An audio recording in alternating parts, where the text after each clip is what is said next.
There's a house built out of stone, wooden floors, walls and window sills, tables and chairs warmed by all of the dust. This is a place where I don't feel alone. This is a place where I feel at home.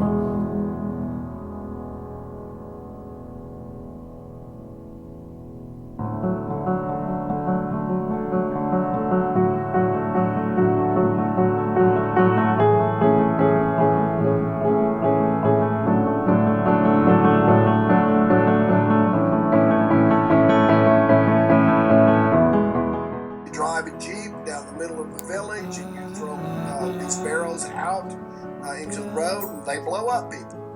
Men, women, and children. For you, for me, until you disappeared for me. Right now, there are no easy answers.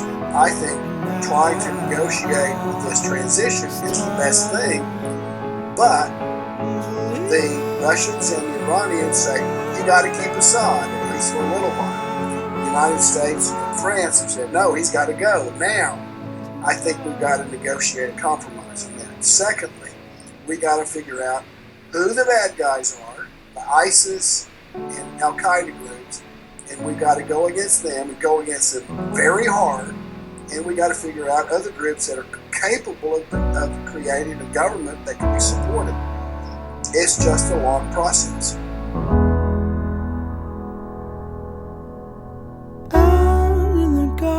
I mean, you see fear everywhere. Even, the concept that the refugees could bring in terrorists is one thing that makes certain political parties in Germany and the United States be opposed to it. Now, I know people who work on Syrian and other refugees, and they go through a process that is much more intense than any immigration that you can see. I would say, generally speaking, if you get refugee status and go through the vetting process, that you're probably a safer bet than non-refugees. You have to vet people. They've got to go through a process.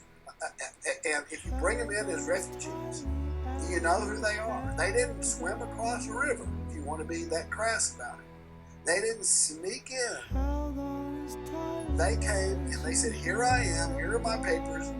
This is what I had did when I was in that country, and here's all the proof that I am who I say I am. You want me to take an oath? You want me to be observed? What do you want me to do? But you're a refugee as opposed to an immigrant on the basis of one thing. You didn't want to leave home to begin with. You were forced out. You didn't want to leave your business. You didn't want to leave your relatives. You didn't want to leave your home. You didn't want to go to a place where you didn't know the language, didn't have the money, and lost everything at home. Why would you want to do that?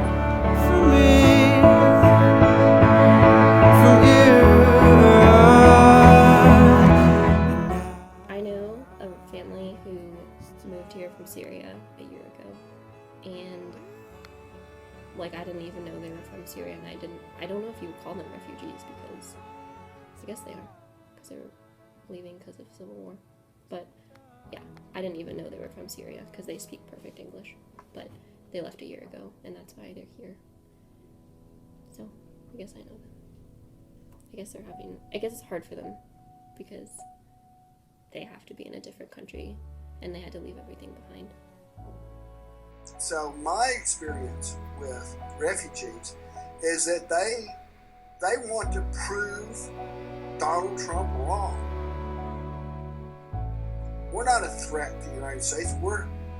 We didn't want to come here to start with, but we're here and we're going to make the best of it for our family. Like refugees typically do in the countries where they settle. They typically try harder than anybody else to make a new life. They typically take 2 or 3 different jobs so their kids can go to school, so they can become good Americans, speak good English, and succeed. That's what they do. They have a tougher road. It takes them longer. The mom and the dad, they don't make it that well. They take jobs way beneath their skills, but they make darn sure that their kids get the education and have the work ethic that they can be successful citizens. Have a process, bring them in, but I'm not going to reject them out of fear, because the strength of American society is that we've always been open. If you look at the contribution of refugees and immigrants to the history of this country, it's phenomenal. It's phenomenal. And it's not going to change because we get the very best of it.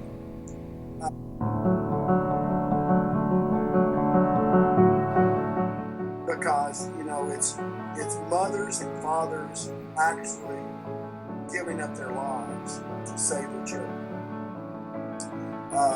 And I can assure you that the man who picked up that child on the coast of Turkey would have traded places with his child. He would have rather died than a child died.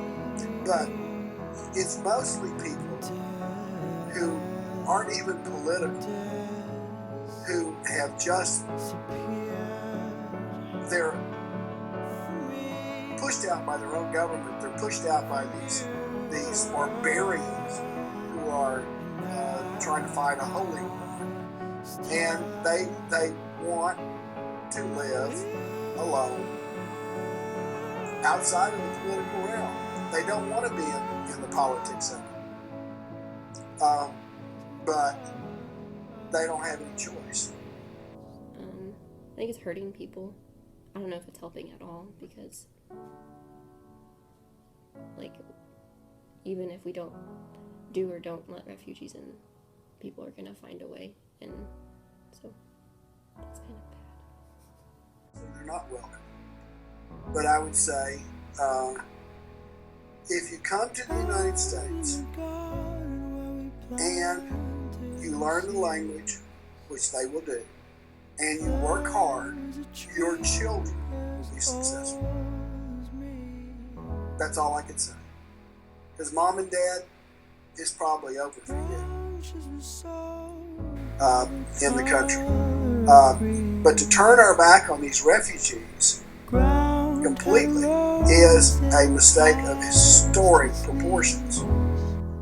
It's like our human obligation to help others when they're in need, and hope that others would do the same for us. The tragedy of it is that the very people who suffer most from terrorism are the people that we're keeping out. You may call it in this evening, but you've only lost the night. Preset all your pretty feelings, may they comfort you tonight.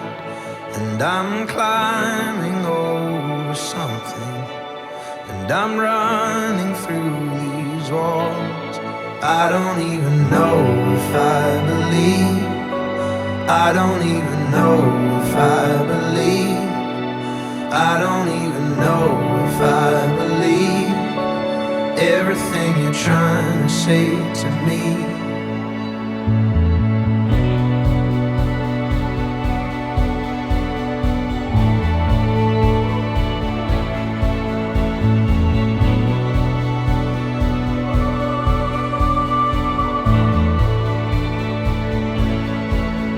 I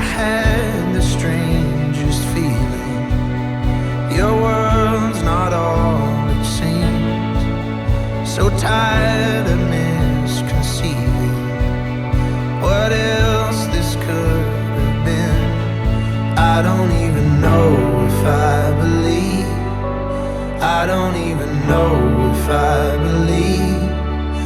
I don't even know if I believe everything you're trying to say to me. So open up my eyes, tell me I'm alive. This is never gonna go our way. If I'm gonna have to guess what's on your mind,